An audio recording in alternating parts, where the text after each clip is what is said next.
Assalamualaikum warahmatullahi wabarakatuh. Bagaimana kabarnya anak-anak? Alhamdulillah, luar biasa. Allahu Akbar. Oke, kita jumpa lagi pelajaran IPS. Selamat menyaksikan.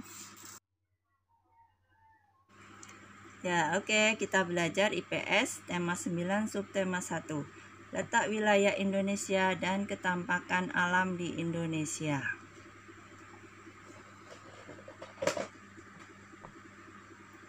Dapatkah kalian menyebutkan letak wilayah Indonesia? Faktor letak bagi suatu negara merupakan unsur penting bagi kelangsungan hidup negara, baik dalam bidang ekonomi, politik, maupun budaya. Letak wilayah Indonesia dapat dibedakan menjadi dua, yaitu letak geografis dan letak astronomis. Letak geografis adalah letak atau posisi suatu wilayah ditinjau dari kenyataan di muka bumi berkaitan dengan letak relatif suatu wilayah. Secara geografis, Indonesia terletak di antara dua benua, yaitu Australia dan Asia, serta dua samudra, yaitu Samudra Hindia dan Samudra Pasifik. Letak astronomis adalah letak suatu wilayah, dinyatakan dengan garis bujur dan garis lintang. Garis bujur adalah garis yang membagi bumi menjadi dua bagian, yaitu bagian barat dan timur. Jarak dua garis bujur tersebut berdekatan, yaitu 1 derajat. Garis bujur terbagi menjadi dua, yaitu bujur timur dan bujur barat. Garis lintang adalah garis khayal yang digunakan untuk menentukan lokasi di permukaan bumi terhadap garis khatulistiwa. Oke, untuk penampakan alam, macam-macam penampakan alam terbagi menjadi dua, yaitu daratan dan perairan.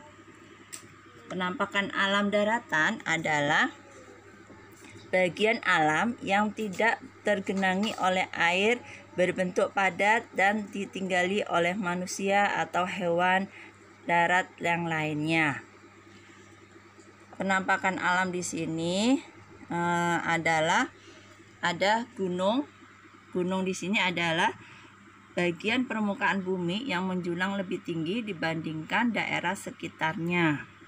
Selain itu, pegunungan. Pegunungan adalah permukaan bumi yang terdiri atas rangkaian gunung-gunung berbentuk memanjang. Ada lagi dataran tinggi. Dataran tinggi adalah permukaan bumi yang datar atau rata dengan ketinggian rata-rata 200 sampai 1.500 meter di atas permukaan laut.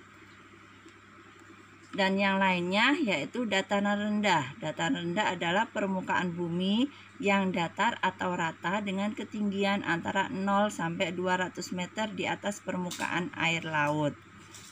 Yang selanjutnya yaitu lembah atau pantai ya.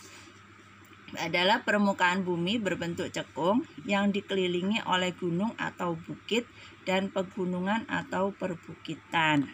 Nah, itu tadi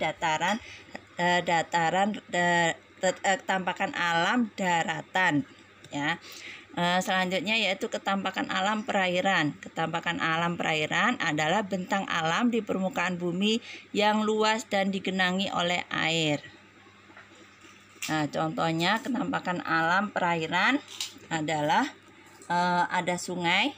Sungai adalah daerah cekungan sempit memanjang lebih rendah dari daerah sekitarnya dan merupakan tempat mengalirnya air. Yang kedua yaitu selat. Selat di sini adalah perairan atau laut sempit yang menghubungkan dua buah pulau. Selanjutnya adalah danau. Danau adalah cekungan besar di permukaan bumi yang terisi air atau daerah genangan air. Jadi kalau di peta bisa diperhatikan apabila ada ketampakan perairan maka ditunjukkan dengan warna biru. Jika semakin dalam perairannya maka warna biru pada peta semakin gelap. Ya, nanti bisa dilihat antara ketampakan alam daratan dan ketampakan alam di perairan. Nah, ini ada soal ya. 3 soal di sini, kalian isi ya. Saya tunggu. Terima kasih. Wassalamualaikum.